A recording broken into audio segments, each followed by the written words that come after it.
বীজগণিতের একটি অঙ্ক, যদি y/x = 5/6 হয় তবে x² - y² x² + y² এর মান কত? তো আমরা y/x = 5/6 = কে ধরি। অতএব y = 5k, x = 6k। এবার অঙ্কটা পাতিয়ে ফেলি।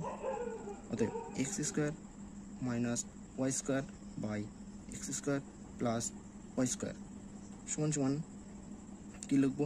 x মানে 6k তার হোল স্কোয়ার মাইনাস 5k তার হোল স্কোয়ার, 6k তার হোল স্কোয়ার প্লাস 5k তার হোল স্কোয়ার।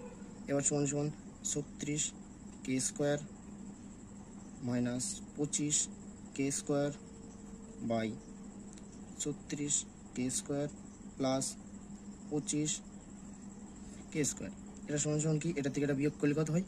11k², বা এটা যোগ করলে 5 আর 6 11, 1 হাতে 1 61k²। k² কেটে গেল, তাহলে উত্তর হবে 11/61। সঠিক উত্তর অপশান